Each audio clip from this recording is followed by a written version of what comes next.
Vamos então abrir a palavra de Deus, Atos capítulo 10, versos 1 a 8.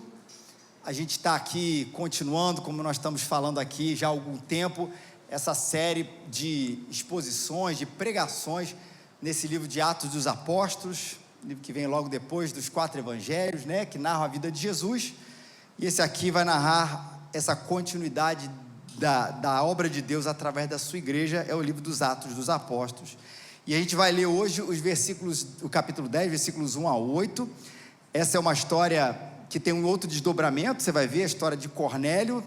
Então a gente decidiu aqui separar ela entre esses dois momentos, essa pregação de hoje, e domingo que vem a gente vai continuar ainda essa história ali no encontro dele com Pedro, enfim. Atos 10, de 1 a 8. Havia um homem em Cesareia, cujo nome era Cornélio, centurião do regime militar chamado italiano. E esse homem era piedoso, temente a Deus com toda a sua casa, dava muitas esmolas ao povo e continuamente orava a Deus. Por volta da hora 9 do dia, viu claramente numa visão um anjo de Deus que se dizia para ele e lhe dizia: Cornélio. Fitando neles os olhos e atemorizado, ele perguntou: que é, Senhor? O anjo lhe respondeu: tuas orações e esmolas têm subido como memorial diante de Deus. Então envia agora homens a Jope e manda buscar Simão, também chamado Pedro. Ele está hospedado com um certo Simão, um curtidor de peles, cuja casa fica à beira-mar. Ele te dirá o que deves fazer. E logo que o anjo lhe se retirou, Cornélio chamou 2 dos seus servos e um soldado piedoso dos que estavam a seu serviço, e tendo contado-lhes tudo, enviou-os a Jope. Gente, nesse texto, a gente vê esse encontro, e você vai ver também na semana que vem, ainda de maneira mais clara, na vida de Pedro, um encontro com um sobrenatural. E é uma relação que cá entre nós, todos nós, de alguma maneira lá no fundo, a gente até gostaria de ter, mas a gente não iria ficar morrendo de medo? Você imagina que do nada, né, você ali por volta da hora 9, fazendo suas orações, de repente aparece um anjo de Deus falando o seu nome. Quem é que aqui não ficaria aqui morrendo de medo, se de repente aquilo que talvez lá no fundo você até gostaria muito que acontecesse com você, de repente tivesse ali na sua frente? E talvez essa pergunta que se segue diante de um dia, que era um dia absolutamente ordinário, comum, foi: por que esse anjo está aparecendo para mim? Que mensagem é essa que veio aqui me acordar, que veio aqui me sacudir, não acordar pelo sentido do sono, veio aqui me sacudir? Por que ele resolve aparecer para mim? O que ele vai dizer, exatamente os desdobramentos, a gente vai ver na semana que vem. Mas existe um versículo aqui, muito interessante, que diz que além de era um homem piedoso e temente a Deus, esse homem, esse anjo, vai falar dessas orações que subiram, as esmolas que subiram como memorial diante de Deus. Que é, Senhor? O anjo respondeu: tuas orações e esmolas têm subido como memorial diante de Deus. Guarda essa informação, que a gente já vai tratar desse assunto, que vai ser o centro de tudo que a gente vai conversar hoje. Vamos identificar quem é esse homem.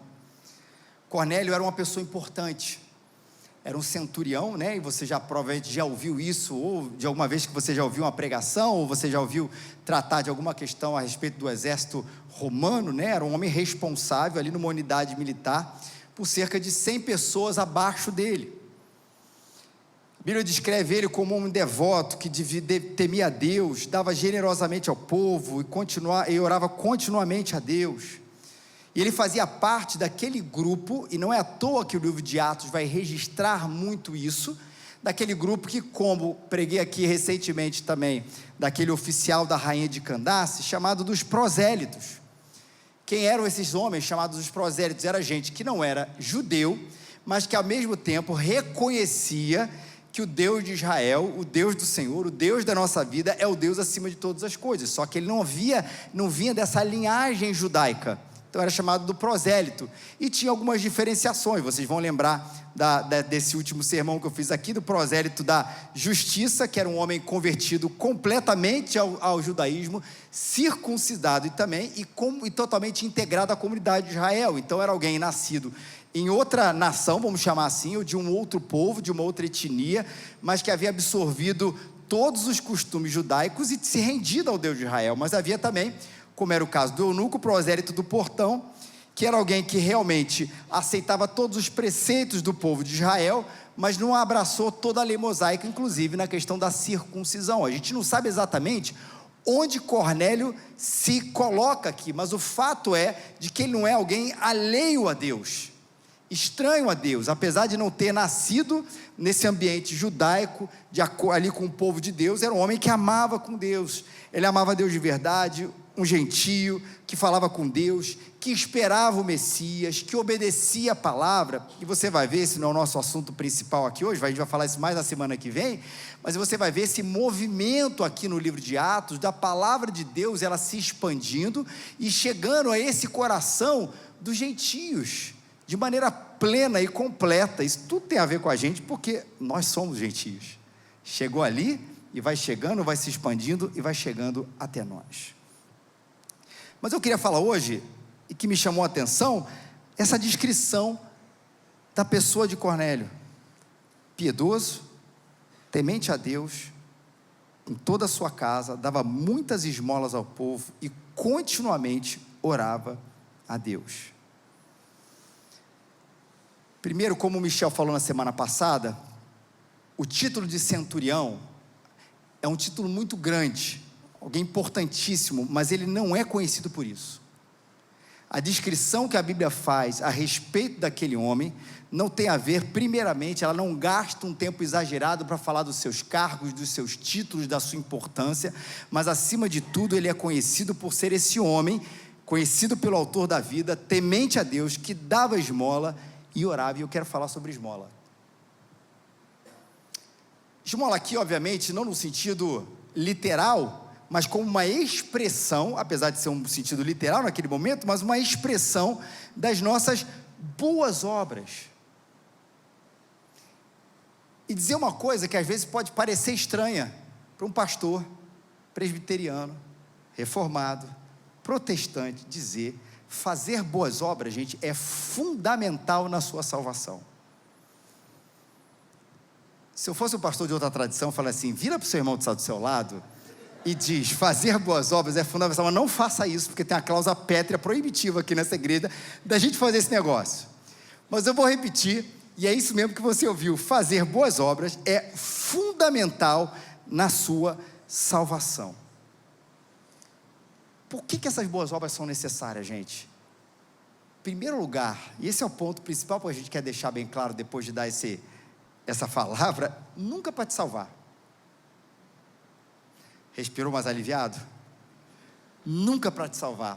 É óbvio que a gente não pode deixar de ler aqui o texto clássico de Efésios, uma carta que Paulo escreveu a um outro grupo de cristãos, que morava lá na cidade de Éfeso, que diz de maneira absolutamente claríssima que pela graça sois salvos, mediante a fé. Isso não vem de vós, é dom de Deus, não de obras, para que ninguém se glorie, porque somos feitura dele, criados em Cristo Jesus para as boas obras, as quais Deus de antemão preparou para que andássemos nela. Então a Bíblia deixa muito clara esse papel que as boas obras têm na nossa vida, em primeiro lugar, não como alguma coisa que a gente faz para que a gente seja salvo. Elas não são suficientes para nos salvar, mas elas servem afinal para quê? O próprio texto de Efésios, que vai marcar essa distinção de maneira muito clara, de que a gente não é salvo por elas, ele vai reafirmar no versículo que inclusive nós lemos, que nós somos criados em Cristo Jesus para elas. Por isso que elas são necessárias. Eu não sei se você prestou atenção, eu não falei que elas são necessárias para a nossa salvação, mas que elas são necessárias na nossa salvação. porque elas não são as causas, ela não é a causa, mas ela é uma consequência imediata, necessária, visível, real, fundamental, que evidencia, de que mostra que alguma coisa extraordinária aconteceu na nossa vida. Então ela serve para quê, gente? Boas obras glorificam a Deus, elas agradam a Ele. Lembra que eu falei do nosso encontro com o sobrenatural? O anjo vai, se encontra com Cornélio e diz para ele: suas orações e esmola têm subido como um memorial diante de Deus. Isso que você tem feito, a gente vai falar das orações daqui a pouco, mas essas esmolas, elas têm subido e têm agradado a Deus. Essas boas obras, essas esmolas que você tem dado aí, Cornélio, elas têm alegrado o coração de Deus. E quando a gente é convertido, não é assim que a nossa vida fica. A gente não ganha um novo objetivo, uma nova missão, um novo fim na nossa vida quando a gente é salvo, ou seja, quando a gente é alcançado pela graça de Deus. O que a gente mais deseja na nossa vida não é agradá-lo, não é glorificá-lo. Você não encontrou no amor de Deus ao seu próximo a expressão concreta e real da evidência do amor a Deus, de que é algo que glorifica Ele?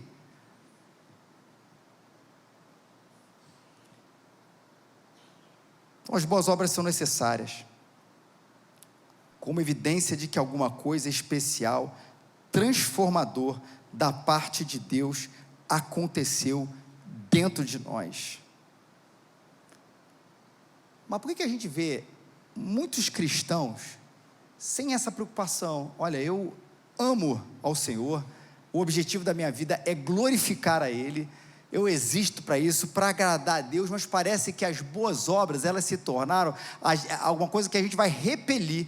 A gente enfatiza tanto o que a maior verdade que a gente leu aqui, que elas não são necessárias para a nossa salvação, que a gente acaba fazendo quase que um contraponto de que, olha, eu não sei, é melhor talvez eu nem praticá-la tanto, para que Deus não pense que eu estou fazendo isso, querendo comprar o seu favor, quando elas são necessárias sim, nessa nossa salvação, como essa evidência, e como algo qual a gente deve procurar fazer, porque amamos a Deus, e aquilo que a gente faz, como boas obras em direção ao nosso próximo, glorifica Ele.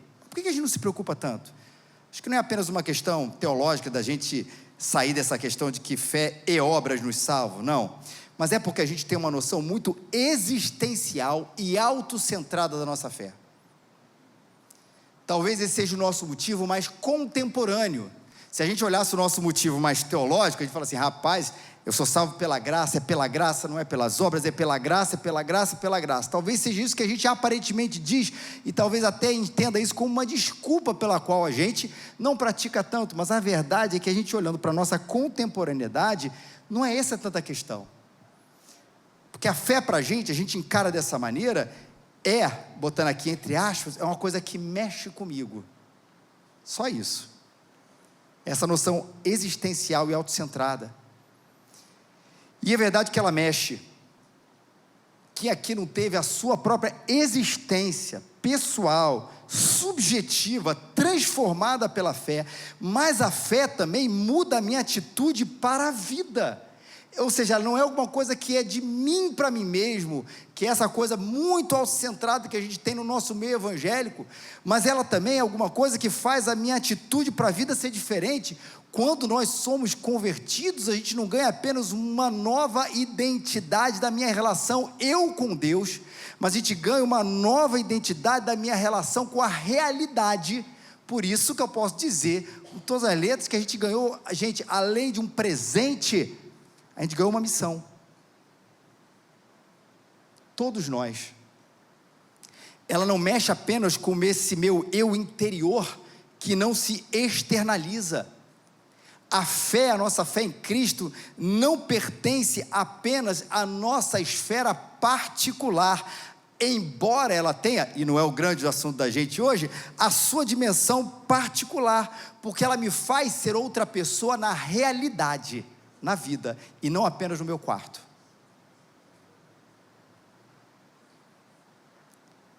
Até porque, gente, João depois vai dizer, né, que se eu não consigo amar, se eu digo que eu amo um Deus ou que eu não vejo, mas eu não consigo amar ao meu irmão a quem vejo, na verdade eu sou um mentiroso, um hipócrita. De que se as minhas atitudes, se eu falo que eu amo, mas isso não tem nenhuma concretude, nenhum ato externo para a vida, o que a gente está fazendo? A gente está definindo o amor, a gente está falando da poesia do amor, a gente está proclamando o amor enquanto palavra, mas esse amor, ele só vai ser realidade quando a gente tiver uma atitude externa. Gente, como é que a gente vai saber se a gente perdoa as pessoas? É quando a gente tem que perdoar, não é verdade? Enquanto o perdão é uma tese, todo mundo perdoa. Enquanto o amor é uma tese, todo mundo ama.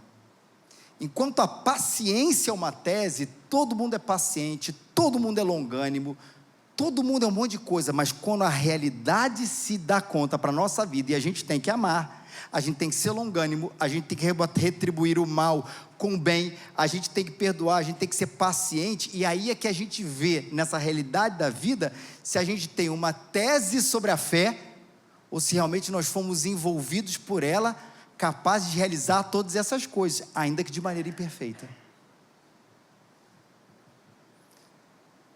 E se ela me faz ser outra pessoa na realidade, na vida, eu não olho para o outro, eu não olho para o mundo, eu não olho para o Brasil, eu não olho para a igreja, eu não olho para o casamento, eu não olho para o meu inimigo, eu não olho para a pobreza, eu não olho para a injustiça, eu não olho para a sexualidade, eu não olho para o meu dinheiro da mesma forma.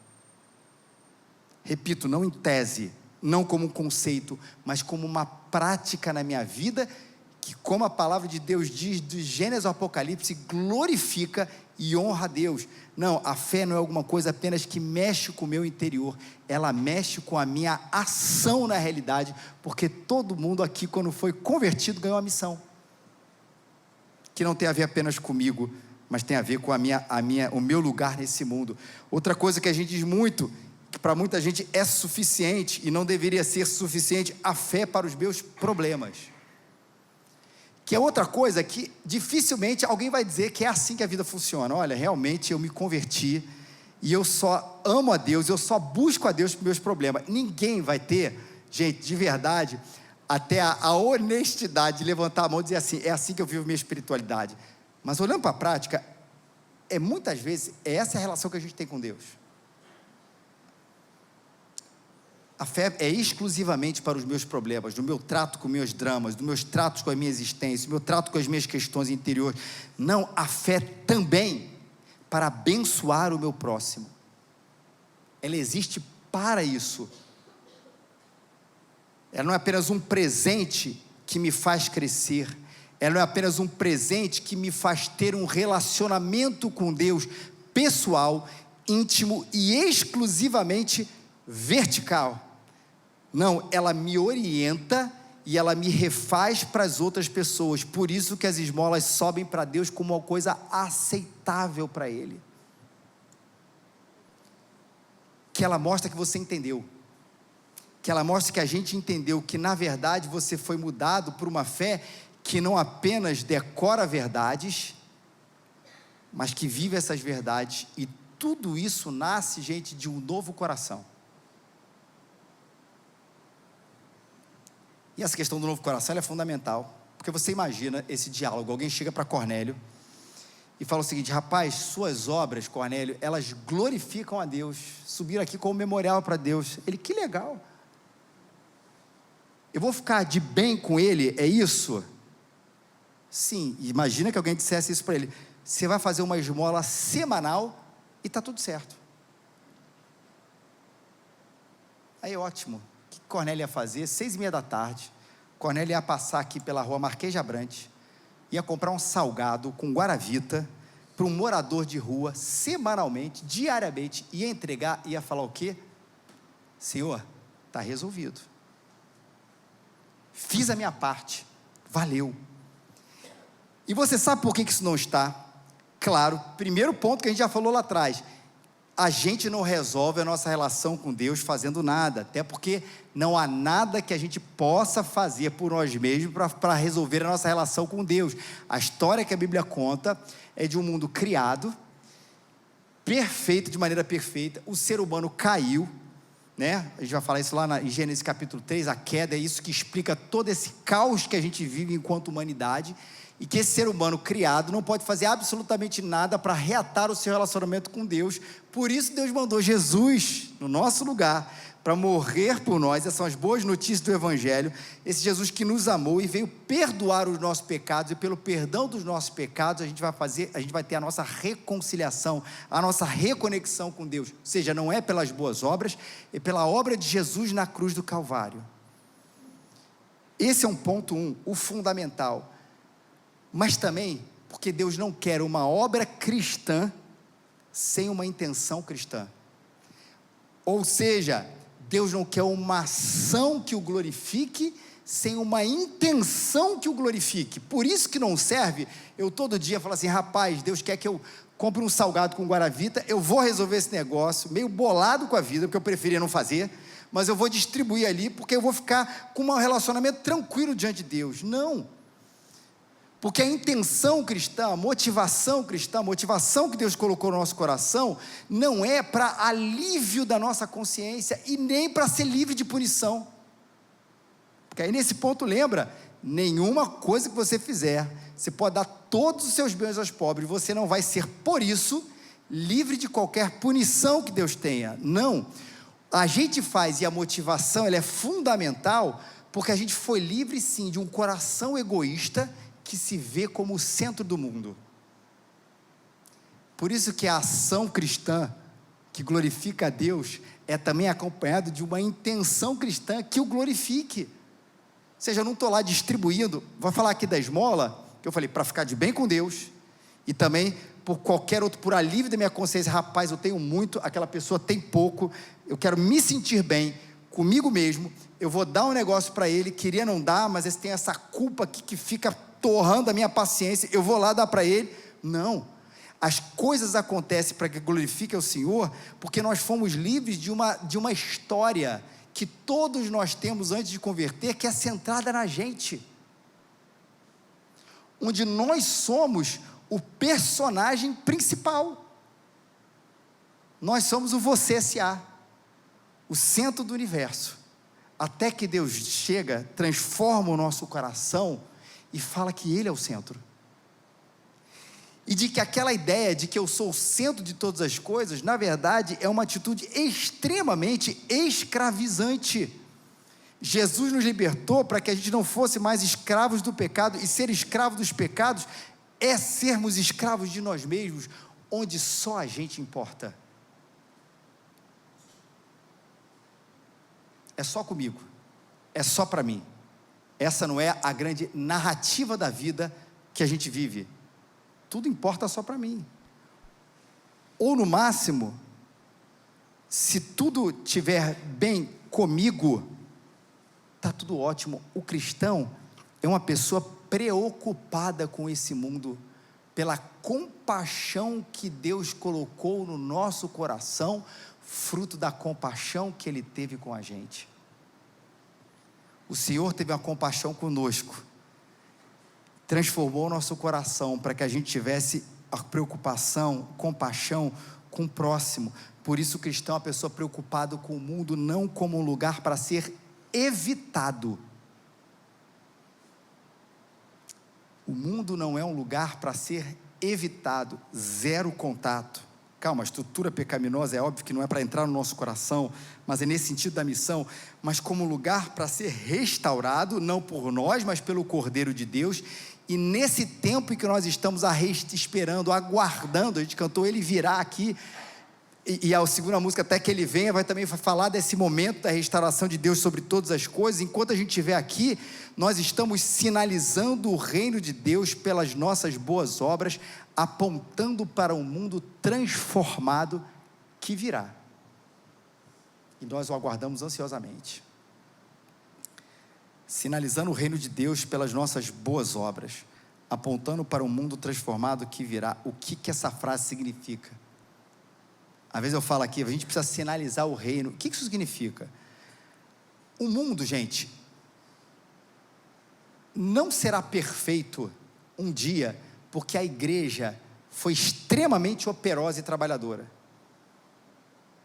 Estava conversando com um pastor amigo meu ontem, falei que uma frase que eu já repeti algumas vezes aqui: nós somos os mais pessimistas e mais otimistas e mais esperançosos de toda a população do mundo, porque nós temos a convicção que não vai haver esforço da igreja, de governo, de qualquer lei, de qualquer força humana que vai fazer com que esse mundo seja absolutamente transformado.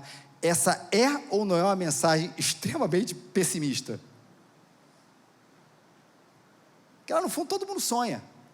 Rapaz, se um dia eu aguardo, um dia eu aguardo que as coisas melhorem. Não estou falando só do nosso país, não, estou falando do mundo. A humanidade melhora, e a gente tem uma notícia péssima para dizer assim: não vai melhorar, com absoluta certeza, porque existe um problema intrínseco à humanidade, que é o pecado. Então não é pela força nem da própria igreja que isso vai acontecer, mas será transformado pela ação do Cordeiro quando ele voltar. Mas por que então eu insisto em fazer o bem aqui?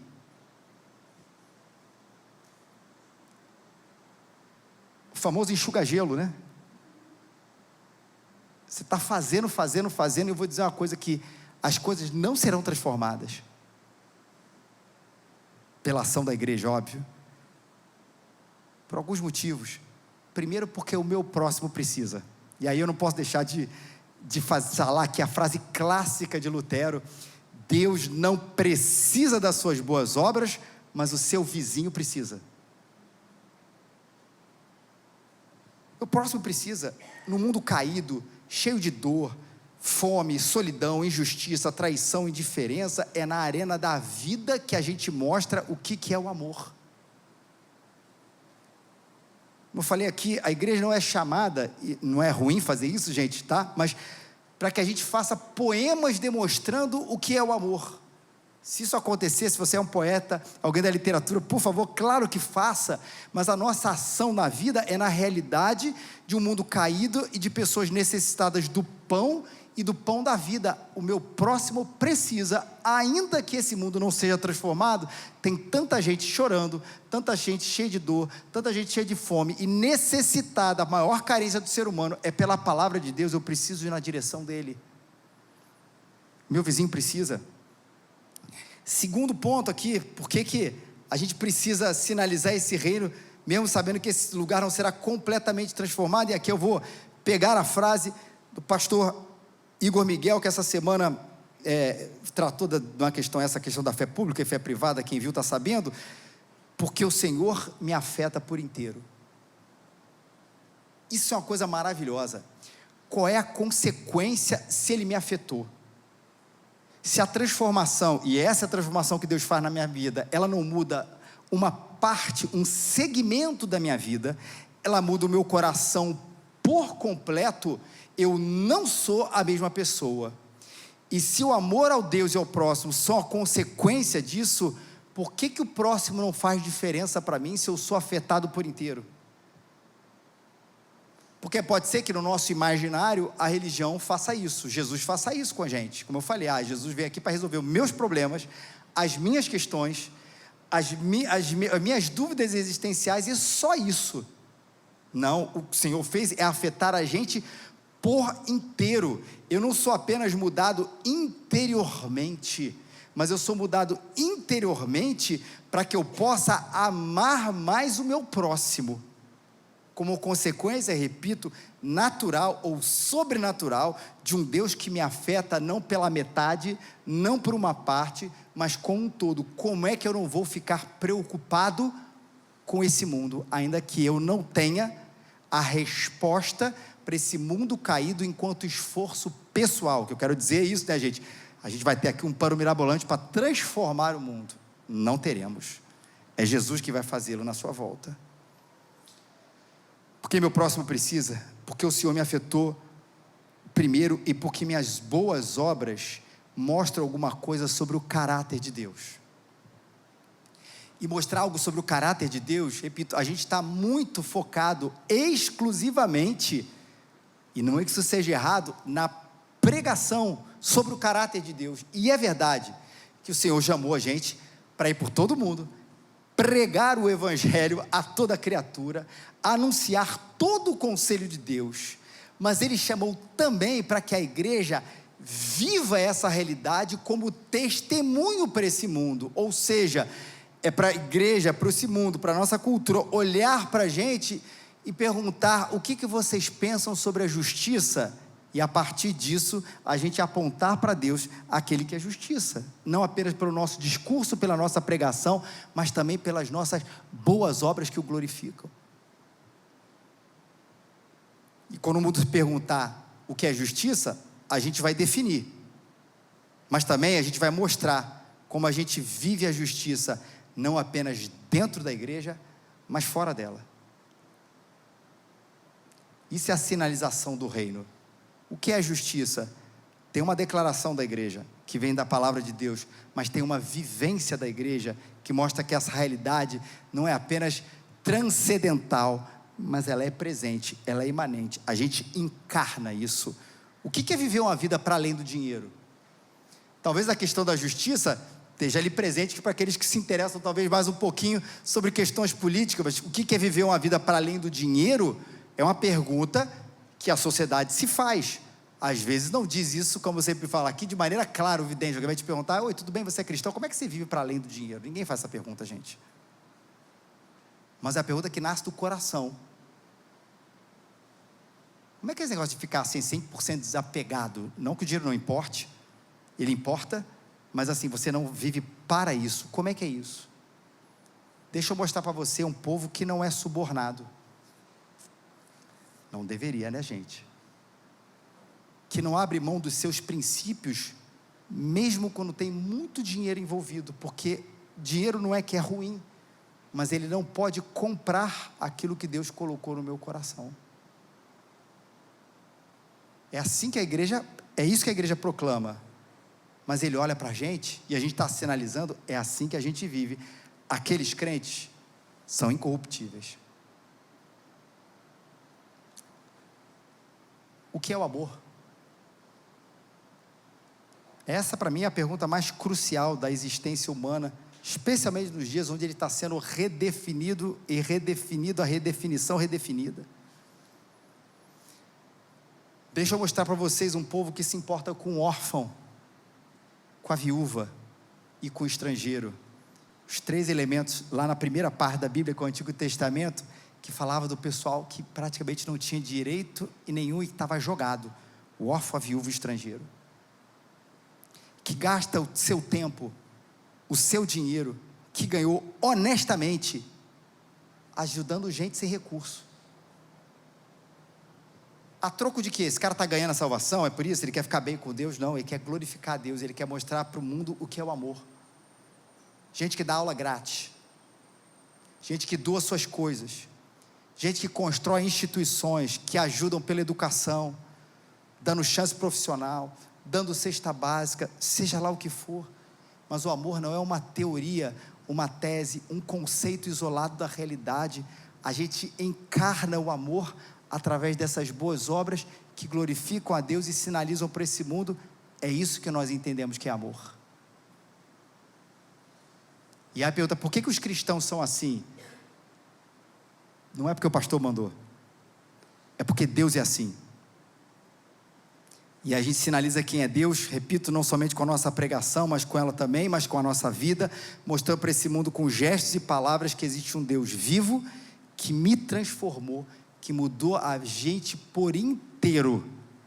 Por isso que nós fazemos as nossas boas obras. O meu próximo precisa. Ela glorifica a Deus, e ela é fruto da transformação de um Deus que mudou a minha existência por inteiro, e eu me coloco nesse mundo de maneira completamente transformada.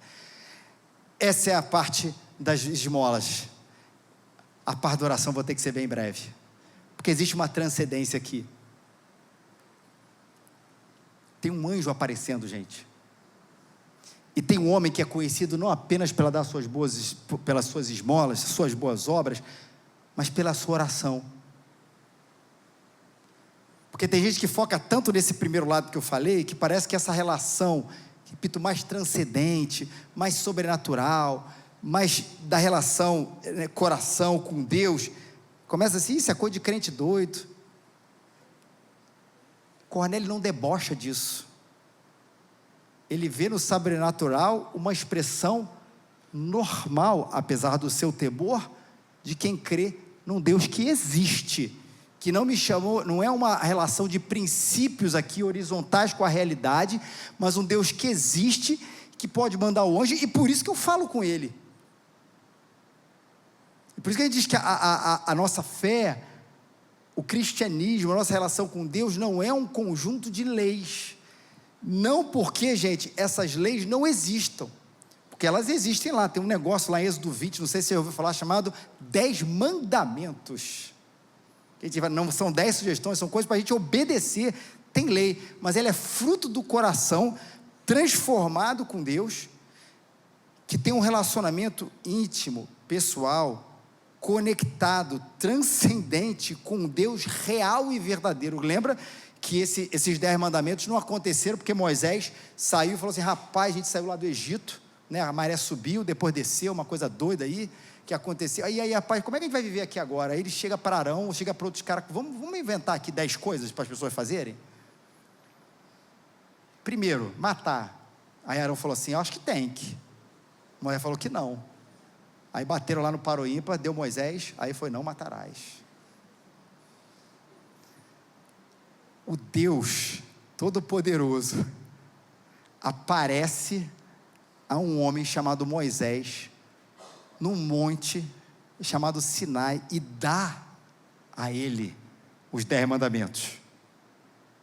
E oferece ao ser humano, à humanidade, através ali de Moisés, aquele profeta, também é um profeta, aquela realidade. Ele traz do sobrenatural para o coração da vida. Não é apenas uma lei moral distanciada de um Criador que existe e pelo qual nós somos chamados o tempo inteiro para termos um relacionamento íntimo e pessoal. As esmolas estão acompanhadas de uma profunda, intensa, verdadeira adoração a Deus pela intimidade com Ele. É lindo a gente ver isso, gente, na vida de Cornélio. Mas como você sabe, você não vai sair daqui dizendo assim: seja como Cornélio, ou ore para Cornélio, e nem olhe para Cornélio. A gente pode identificar essas coisas, mas Cornélio não é o nosso exemplo. É um pecador transformado e por isso ele tem essas marcas. Mas o que a gente precisa olhar, para quem a gente precisa olhar, é para Jesus Cristo. Só Ele nos faz amar. Você pode clamar a Cornélio, ele está morto, ele não vai te ouvir. Pode não, né, gente? Não faça isso. Você até poderia fazer, ele não vai te ouvir, ele não vai te transformar, ele não é essa pessoa. Quem é essa pessoa, quem você vai te transformar, que é perfeito e que vai te ouvir, é Jesus Cristo. Só Ele vai fazer você ser capaz de amar de verdade. O problema do amor é do coração e não da ação por si só. Não adianta falar assim: sai daqui amando, o nosso coração está focado na gente, mas só Ele pode mudar o coração da gente naquela cruz. E só Ele é o exemplo perfeito. Só Ele me amou perfeitamente. Só Ele me mostrou o quanto é importante orar, não apenas nos ensinando a oração do Pai Nosso, mas Ele nos faz isso nos ensinando orando. Jesus despedindo as multidões, fazendo um monte de coisa, cheio de demanda, mas Ele subiu o monte a fim de orar sozinho. Ele é o único exemplo perfeito.